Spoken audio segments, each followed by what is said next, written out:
नमस्कार, मी भीमराव कळवे पाटील. आपण बघताय BKP मराठी. आज आपण नवीन अशी प्रत्येक दिवशी चर्चा असते, तशीच आज सुद्धा नवीन चर्चा आहे. आज चर्चा घेऊन आलोय म्हणजे बघा, सातारा जिल्ह्याचे पोलीस अधीक्षक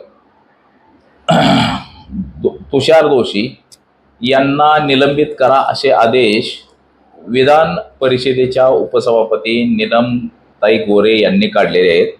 या प्रश्नी शंभूराज देसाई यांचं काल आपण पाहिलं होतं की त्यांना मारहाण कशा पद्धतीने झाली होती, हाताचं बोट मोडलं जिल्हा परिषद अध्यक्ष नेमणुकीच्या वेळी निवडीच्या वेळेस. तर त्यांचा आज निलंबनाचा आदेश देण्यात आलेला आहे. तर त्याच विषयाची आज चर्चा आहे आणि ते सगळे जे व्हिडिओ आहेत, शंभूराज देसाई यांनी काय मागणी केली, त्याबरोबर नीलमताई गोरे यांनी तुषार दोशी यांना निलंबित करा असा आदेश काढला. त्याचबरोबर जयकुमार गोरे यांनी जे मांडलेले मुद्दे आहेत, तसंच एकनाथ शिंदे यांनी जे मांडलेले मुद्दे आहेत, म्हणजे शिवसेनेची किती हतबलता आहे हे सगळे व्हिडिओ आपण बघू शकता.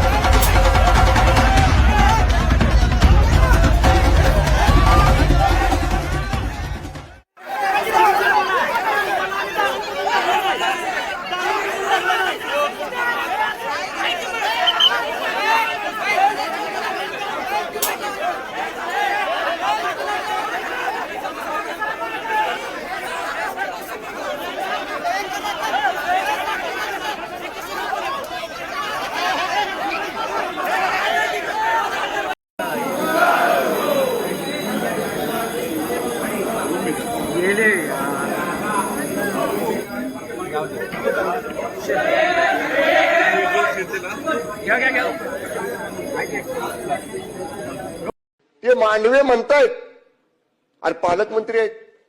मला जाऊ दे मताला. सभापती महोदया, ह्या दंडाला 4 पोलीस माझ्या, हे अजून दुखतंय. ह्या दंडाला 4 पोलीस, दोघांनी कंबर आवळली माझी. अंग सभापती महोदय माझा अजून थनकते. 4 दिवस झाले मी गोळ्या खातोय. मला त्या सदस्य सकट फटफटत नेलं. ह्यांचे बंधू खासदार नितीन काका पायऱ्यांवरनं त्याला खाली पाडलं. ह्यानाही ढकलत एका खोलीत नेऊन तिकडे ढकललं बाजूला.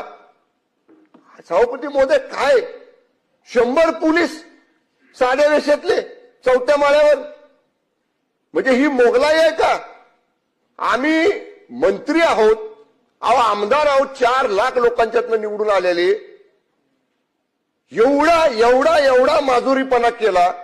त्या गोंधळात सभापती महोदया काय लागलं मला माहित नाही. माझ्या शर्टावर रक्त, जे सदस्य माझ्याबरोबर होते संदीप मांडवे त्यांच्या शर्टावर रक्त. माझ्या बॉडीगार्डच्या लक्षात आल्यावर त्यानं रुमाल काढून मला दिला. मी दाबून धरलं थोडा वेळ. तोपर्यंत आमच्या दोन्ही सदस्याला पोलीस पळवत घेऊन गेले. त्यामुळे माझी विनंती आहे, तो एसपी जो वागलाय ना सभापती महोदया, पूर्ण एखाद्या घरगाड्यासारखा वागलाय. त्यामुळे आपण, माझी विनंती आहे, त्याला तात्काळ निलंबित करा, बडतर्फ करा सेवेतनं. आज त्याची निवृत्त हायकोर्ट जज मार्फत त्याची चौकशी करा. हा अन्याय आम्ही सहन करणार नाही. त्यामुळे माझे हात जोडून आपल्याला विनंती आहे, अशा पद्धतीनं मंत्र्यांवर आरेरावी करणाऱ्या, मंत्र्यांना जखमी करणाऱ्या त्या पोलीस दलाचा प्रमुख तुषार दोशी, एलसीबीचा इन्स्पेक्टर देवकर, एलसीबीचा असिस्टंट इन्स्पेक्टर गर्जे आणि त्यांच्याबरोबरचे 100 पोलीस यांच्यावर तात्काळ कारवाई करून त्याला निलंबित करा, एवढीच हात जोडून सभापती महोदय आपल्याला विनंती आहे. या सभागृहामध्ये आमदार सांगतात ते खरं मानलं जातं, तर मंत्री सांगतायत म्हटल्यावर ते खरंच मानलं पाहिजे. हा आतापर्यंतचा प्रघात आहे. एक. दुसरं, एवढी घटना घडल्यावर सरकारकडून कालच चौकशीचे आदेश जायला हवे होते, ते काही कारणाने गेलेले नाहीयेत. आज पहिला दिवस आहे सुट्टीनंतरचा. तर ताबडतोब साताऱ्याचे पोलीस अधीक्षक आणि संबंधित ज्यांनी लोकांना ढकलाढकली केली, जखमी केलेलं आहे आणि महत्वाचं म्हणजे मतदानाच्या प्रक्रियेपासून वंचित ठेवलेलं आहे, त्यांचं सरकारने निलंबन करावं असे मी निर्देश देत आहे. आता या सभागृहामध्ये सन्माननीय अर्जुन खोतकर आणि शंभूराज देसाई यांनी सातारा जिल्ह्यातली घटना जिल्हा परिषदेच्या निवडणुकीच्या अनुषंगाने या ठिकाणी जी आपल्यासमोर मांडलेली आहे, त्याचा मी देखील साक्षीदार आहे.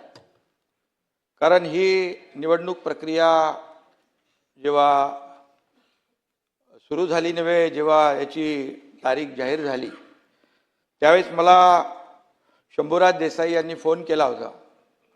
मकरंद पाटील पण तिकडे होते आणि ते म्हणाले की 2 मतदार जे आहेत त्या मतदारांवर कधी काळातला पूर्वीचा 5-10 वर्षाचा कुठला गुन्हा काल 1 दिवस आधी दाखल केलेला आहे आणि यांना अरेस्ट करणार आहे. तर मी पोलीस अधीक्षक तुषार दोशी यांना फोन केला. मी म्हणालो काय प्रकार आहे? तर म्हणाले गुन्हा दाखल झालेला आहे, पण त्याच्यावर कारवाई आपण नंतर करू. मी त्यांना एकच सांगितलं की उद्या मतदान आहे, मतदानापासून कुणालाही वंचित ठेवता येत नाही. उलट कोर्ट देखील ऑर्डर करतं की मतदानाला पाठवा म्हणून. तर अशा परिस्थितीमध्ये जेलमधूनही येतात मतदान करायला. तर अशा परिस्थितीमध्ये कुठल्याही परिस्थितीमध्ये मतदानापासून त्यांना आपण वंचित ठेवू नका, ठेवता येणार नाही. SP मला म्हणाले असं काही होणार नाही, त्यांना वंचित मी ठेवणार नाही, ते मतदान करतील. मतदान झाल्यानंतर काय शहानिशा करा आणि त्याच्यामध्ये जे काही कार्यवाही करायची ती करा. त्यानंतर मी पोलीस महासंचालक आपले दाते साहेब DG साहेबांना मी फोन केला. फोन केल्यानंतर मी त्यांना सांगितलं अशी घटना त्या ठिकाणी अशी निवडणूक आहे आणि मला थोडी शंका आहे की तिथले पोलीस अधीक्षक हे 2 मतदार जे आहेत, कारण बहुमत इकडे या बाजूला होतं शंभूराज देसाई, मकरंद पाटील आणि या सगळ्यांकडे, आणि ही मतं कमी करण्यासाठी आणि त्या निवडणुकीमध्ये विजय मिळवण्यासाठी, पराभव करण्यासाठी या लोकांचा अशा प्रकारचा प्रकार होऊ शकतो. तर DGनी त्यांना फोन केला आणि DG मला म्हणाले, मी त्यांना फोन केला, मी तुषार दोशी यांच्याकडे खात्री देखील केली की मला DG साहेबांचा फोन आलेला आहे आणि मी कुठल्याही परिस्थितीमध्ये अशा प्रकारचं याला मतदानापासून आमचे लोक थांबवणार नाहीत. मी त्यांना सांगितलं तुमचे लोक तिकडे गेटवर थांबलेले आहेत अशी आमच्या लोकांनी माहिती दिलेली आहे. तर तुम्ही त्यांना सूचना द्या, इन्स्ट्रक्शन द्या की मतदान झाल्यानंतर तुम्हाला जी काही कार्यवाही करायची ती करू शकता तुम्ही, परंतु मतदानापासून वंचित ठेवणं हा गुन्हा आहे आणि मतदानापासून वंचित ठेवणं हा लोकशाहीचा खून आहे आणि लोकशाहीचा गळा घोटण्याचं काम बिलकुल करू नका, अशा प्रकारचं मी त्यांना सांगितलं. ते बोलले असं काही होणार नाही.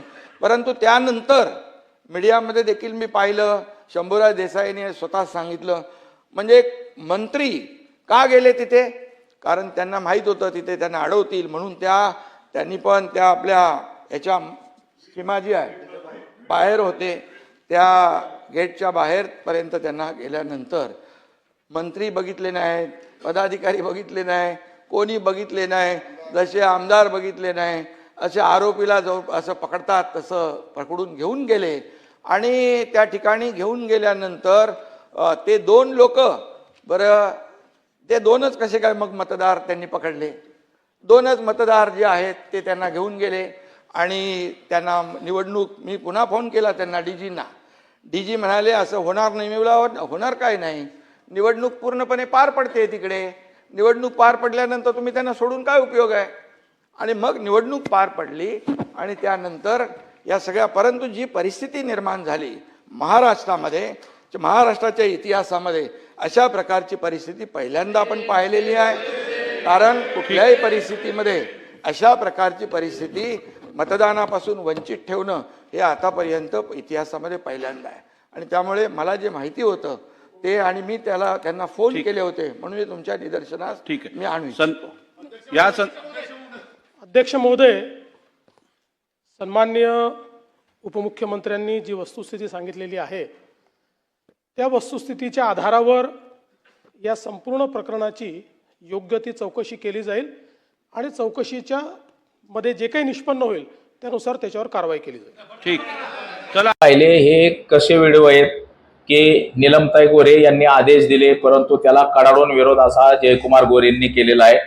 तसंच शिवसेना, एकनाथ शिंदे यांची जी शिवसेना आहे त्यांची जी हातवलता आहे ही किती प्रमाणात हातवलता आहे बघा. शंभूराज देसाईला सांगावं लागलं की आम्हाला 4 पोलिसांनी पकडलं.